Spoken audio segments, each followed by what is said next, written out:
You joined the FBI, you railed against it for covering up Jeffrey Epstein's human trafficking ring. Let me refresh your memory with this clip. It has Epstein's list, they're sitting on it.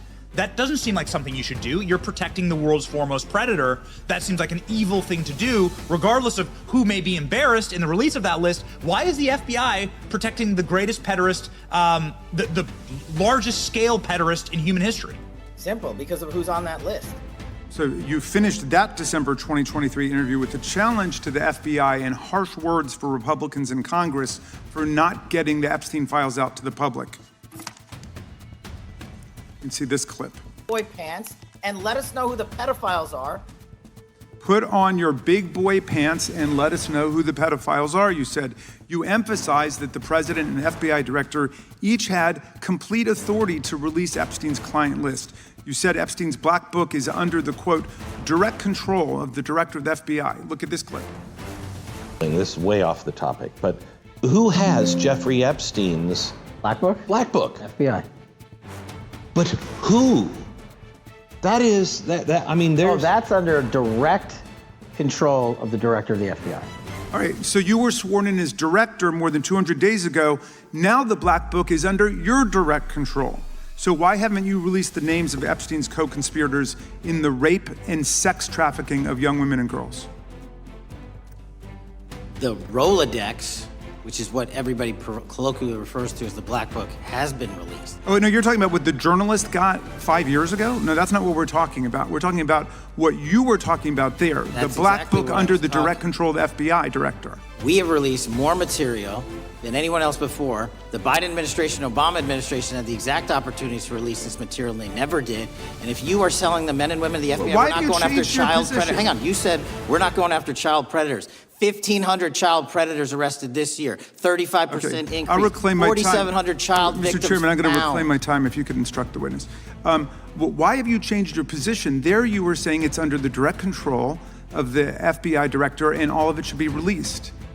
Why have you changed your Everything position? that has been lawfully permitted to be released has been released. And as I told you, Really? the investigation was limited. And let me make something crystal clear. I never said Jeffrey Epstein didn't traffic other people, other women, and they're not other victims. This is the investigation we were given from 2006, 7, and 8, and the search warrants from 2006, 7, and 8. That's what we're working with. Well, wait, have you released all of the stuff that the FBI has seized from Epstein's house? The computers, the emails, the file cabinets, the documents? What about the financial records? Have you released all of that? Everything the court has allowed us to Which release. court are you talking about? 3 separate federal courts have come in and said... We're there are talking about the 3 evidence you've got. It's got nothing to do with what those courts have. Do you have any idea how the law works? Wait. Do you want me to break the law in a federal judge's order? No, to I want you to satisfy follow your own curiosity? word, Director Patel. You said up there it was under the direct control of the FBI director. He had the black And book. everything I have direct control over, we have gone to court. You haven't. Complete We your went sentence. to court. Everything you have direct control over, you said. Have gone to court, and everything we have direct Director control Patel, over. complete your and sentence. can You said lawfully everything- I'd like to release. the We're gentleman- releasing. He'd like to complete his answer. You began the sentence, everything you have direct control over, and then you stopped that sentence. You've released everything that you have direct control over? I have direct control over and can lawfully release. If you're not familiar with the court orders, that's not my fault. Oh, I'm Go perfectly, look at them. I'm Go perfectly to familiar court. with them. But how did we prosecute Ghislaine Maxwell? She was prosecuted with the investigatory material that was collected from 2001 and 2005 because of the non-prosecution agreements and the court orders on the investigations and search warrants. We were not able to develop new information. And oh, by the way, Jeffrey Epstein was out for 12 years, and the Obama and Biden administration did nothing to look at his work, his pedophile network. If you want to blame me, that's fine. But now you're blaming the men and women who conducted No, this stop great that. search. I'm not blaming anybody other than you. You're not keeping your word. You said that you would release all of the materials Has under your anyone direct released control. more information on Epstein than I have? Has Well, anyone? much did more- Comey, did Ray? Much more. they? Excuse me. Much more has come out in the days since the American people in Congress have been demanding it. But it's coming out in dribs and drabs. Why don't you just release the entire file as you promised to do? I literally just told you, there are multiple federal court orders. I'm not gonna break the law to satisfy your curiosity. You didn't join us when we filed court to release the court orders. You could have. You have lawyers. You could have shown up. You didn't do that. That's a tiny fraction of the material we're talking is about. not. It is How a do you- tiny fraction. How do you know that? Have you seen No. everything? Time It's of the all gentleman. misdirection. How do you know Time that? of the gentleman has expired. The gentleman from California is recognized. Welcome, Director Patel. You and I have not had the opportunity to meet, and alas, you failed to respond to the 8 oversight letters I've sent you over the last 7 months. So we do have a lot of questions piling up for you, but I want to start with a word of praise. The first FBI director was J. Edgar Hoover, who steadfastly refused to hire women, African Americans, and other minorities as agents. And although he was a closeted homosexual who lived in domestic partnership for decades with Clyde Tolson, he also participated in anti-gay crusades.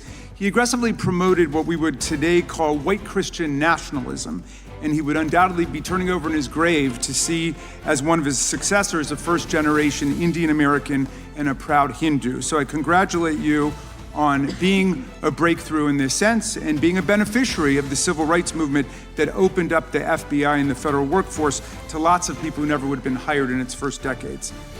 Alas, you share J. Edgar Hoover's dangerous obsession with blind loyalty over professionalism and effective public policy. For Hoover, it was blind loyalty to him in keeping his secrets. For you, it's blind loyalty to Donald Trump in keeping his secrets.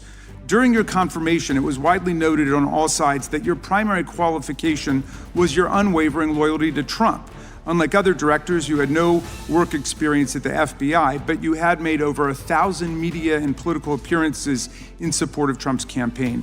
Your Senate confirmation vote was 51-49, the closest in history, with your opponents warning you were not qualified and had no interest in actually developing the qualifications for the job. I hoped that they were wrong. Alas, they were not. While most other new FBI directors drew on their experience as FBI agents, you didn't have that. But you did write a picture book trilogy for children ages 5 and up based on your experience clashing with President Trump's political enemies. In your book, you describe your literary alter ego, Kash the Knight, as a wacky, easily bored wizard carrying out King Donald's vengeance by driving his enemies out of the kingdom. In the books, King Donald is besieged by the evil Hillary Queentown, but saved in the end by Kash. Then Kash goes on to catch mules who are stealing the 2020 election for the great King Donald from Sleepy Joe. And then in the third book, Kash takes down the dragon of the jalapenos, nicknamed the DOJ. Your supporters had hoped that you would graduate from imagining yourself a romantic fairy tale knight to actually running America's premier federal law enforcement agency. Alas, just as we've learned how dangerous it is to put a science-denying anti-vaxxer in charge of our public health, we've learned how dangerous it is to name as director of the FBI a man who thinks of himself as a fairy tale knight who keeps a fire-breathing dragon named DOJ at home to forcibly drive villains out of the kingdom. When Charlie Kirk was assassinated while his killer was still on the loose, you decided you didn't need to be at FBI headquarters in Washington to work with your team while the chaotic manhunt unfolded. You spent your evening dining in a swanky Midtown Manhattan restaurant and tweeting out false information that the subject of the shooting was in custody, a statement you had to retract 1 hour later. Your performance was so disturbing that even the MAGA base was alarmed. Culture warrior Christopher Rufo, who just a few months ago sat in your chair as a Republican witness, observed that you performed terribly, and he called for your ouster. The FBI might be able to survive your delusions of grandeur and the explosively volatile temper that was on display yesterday in the Senate, but the intractable problem is that you are running the FBI not as a law enforcement agency charged with keeping the American people safe, but as a political enforcement agency working directly for the president's vengeance campaign. 7 months in, it's impossible to overstate the destruction, chaos, and demoralization you've brought to the FBI and its workforce and the resulting danger your actions have caused to our country. You've been systematically purging the FBI of its most experienced and qualified agents, division leaders, and experts in counterterror, counterintelligence, and cybersecurity, precisely the people who have the expertise you lack, in which the FBI and the country need.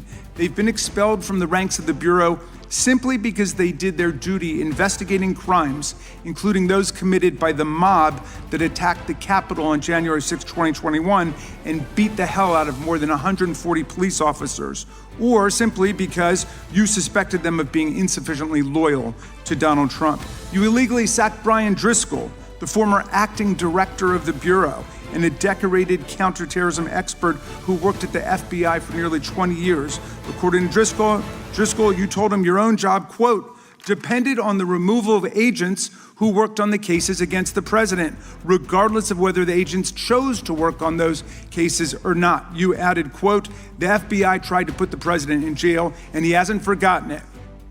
You forced out the leader of the Salt Lake City field office, Mehtab Saeed, just weeks before Charlie Kirk's assassination, depriving the FBI of an experienced counterterrorism expert described by her colleagues as absolutely the best and legendary. She would have led the FBI's manhunt had she not been fired.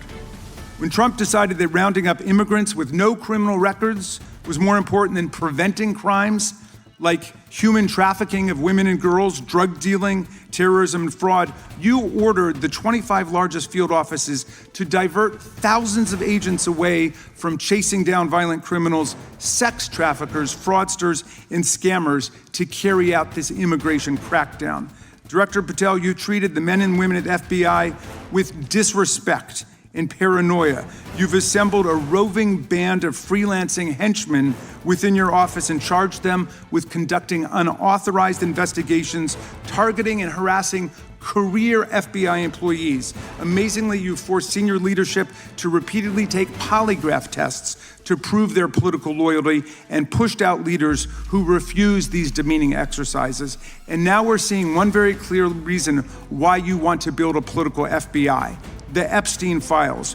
You want an FBI blindly loyal to Trump and to you as his enforcer so you can continue your cover-up of a massive international sex trafficking ring with more than 1,000 victims, betraying all of the survivors of the sexual violence. Before you got in this job, you called for full release of the Epstein files, telling podcaster Benny Johnson that the only reason the list was not released by DOJ and FBI was, quote, because of who's on that list. Upon your confirmation, you promised that, quote, there will be no cover-ups, no missing documents, no stone left unturned, and anyone from the prior or current Bureau who undermines this will be swiftly pursued.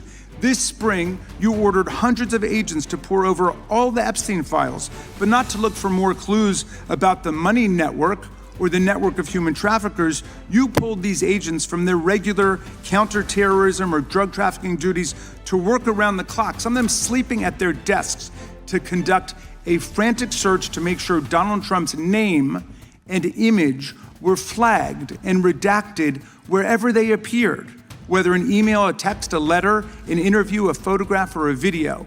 In May, Attorney General Bondi reportedly told Trump that his name had indeed appeared multiple times throughout the Epstein files. And not long thereafter, in July, you and the Attorney General released a memo claiming that, quote, no further disclosure would be appropriate or warranted. In a few short months, how did you go from being a crusader for accountability and transparency for the Epstein files to being a part of the conspiracy and cover-up? The answer is simple. You said it yourself, because of who's on that list. Donald Trump's relationship with Epstein over the years is well documented. A week ago, the Oversight Committee released Trump's disturbing birthday book note to Epstein, written over a drawing of a woman's naked body, referring to a, quote, wonderful secret. The Oversight Committee obtained the note from the Epstein estate, not from the FBI, raising questions again of whether the FBI has been withholding documents.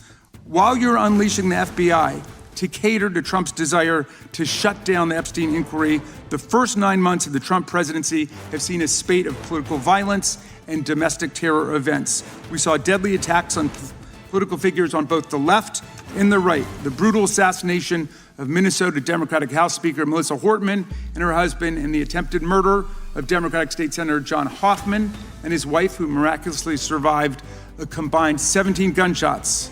We saw an arsonist set Pennsylvania Governor Josh Shapiro's residence on fire. And of course, last week, we saw the horrific, cold-blooded assassination of Charlie Kirk in Utah that has shaken the nation. 1 minute after Charlie Kirk was shot in the neck, a 16-year-old shooter in Evergreen, Colorado, radicalized by white supremacist ideology online, opened fire and critically wounded 2 other students at Evergreen High School. We've seen lethal anti-Semitic violence, including the murder of 2 young Israeli embassy staffers just blocks from the Capitol, and then in the attack on a gathering of Jewish people in support of hostages held in Gaza in Boulder in June. We've seen continued mass shootings at schools, like the domestic terror incident at a Catholic school in Minneapolis last month, which killed 2 children and wounded 18 others. And in August, a man fired more than 500 bullets at the Centers for Disease Control and Prevention, killing a police officer who was a Marine veteran and a father. People like Melissa Hortman and Charlie Kirk should be able to participate in politics as elected officials or active citizens without being shot down in cold blood in the United States of America. People should also be able to go to elementary school, to middle school, to high school, to work, to the mall, and to church without being shot down in explosions of gun violence. The important position at the FBI requires a leader who puts public safety and national security and the rule of law first. I'm afraid, Director Patel, you've given us reason to believe you've used the powers of the FBI to serve Donald Trump and his agenda of partisan retribution. You've broken your promise not to do that. You've betrayed Jeffrey Epstein's victims and survivors. You've turned your back on the career law enforcement officers of the FBI, and as a result, you've left all of us less safe than before. Mr. Chairman, I yield back.